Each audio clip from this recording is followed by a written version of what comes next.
Hello, Internet! It's July 4th, 2020, and welcome to this month's Song of Asirra devlog.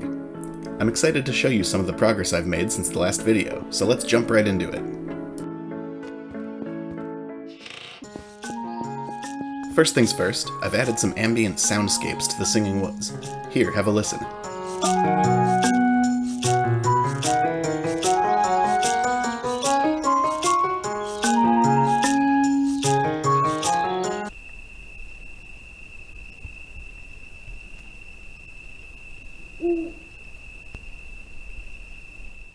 I'm going to be adding soundscapes like this to every area, but this was the first one to get the treatment. I think it adds a lot of sonic depth to the scene. Combat isn't the primary focus of Song of Asirra, but it definitely plays a role, and I want it to feel good. This month I implemented hit stun and screen shake when you and a monster are trading blows. You can see that it really adds a level of physicality to the game. My first attempt at the screen shake effect involved wiggling the position of the camera, but that meant the faraway background elements hardly moved at all. In this final version of the effect, I wiggle the whole screen after it's been rendered, so every pixel moves together and makes it feel more impactful. I think that this is a big improvement to combat in the game, and there are more to come.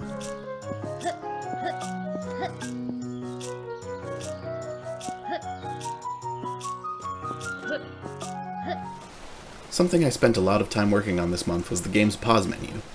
Some of what you're going to see may look simple, but the save file needed a lot of restructuring to present this data in a pleasing way, and with no UI framework in GameMaker, I had to implement things like scrolling menus all by hand, so it was a bit of an undertaking.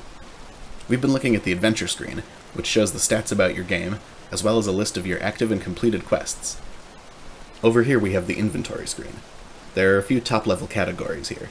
The first is materials, which you'll use to craft spells. If you select the materials here, you'll see how much you have of each one, in addition to some flavor text. Then we have key items, which are important items required to progress through the world. And finally there's equipment, which gives you the additional ability to equip or unequip the item. Finally, we have the spells screen. This menu lets you see all of the spells you've learned, and reassign where they appear on the quick spell wheel. The quick spell wheel lets you cast your favorite spells without pausing the game. You just hold the button, press the direction of the spell, and release. This menu lets you easily reassign which spells are in which direction on the wheel. You can see that our Will of Fire spell is now in the left direction slot. If you drop a spell over top of one that's already assigned, the two will swap places, and if you drop a spell in the center, it will get unassigned from the wheel entirely. So that's the pause menu. There's still a lot of work to do, including adding a menu for remapping your controls and changing other accessibility options. One such option is high-resolution text, which I support in all of the game's dialog boxes, but I will need to support in this menu as well. Last but not least, I want to show you a new monster I created this month. It's called a pecco, and it's an aggressive insect that can walk on floors, walls, and ceilings.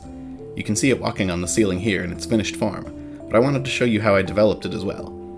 Here's a progress shot where I was teaching it how to walk. The red dot is actually the most important thing. It marks the XY coordinate that is actually following the curvature of the wall. The pecco itself just sticks to that point. All I had to do after this was add the rotation so it appears to actually be walking around, and there you have it.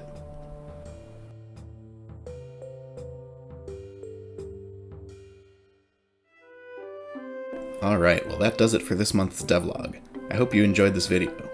If you want to keep up with things, feel free to subscribe to this channel, follow me on Twitter @NickAVV, and if you're feeling generous, check out my Patreon, where for even just $1 a month, you can get weekly updates, soundtrack downloads, art, access to our Discord chat, and more.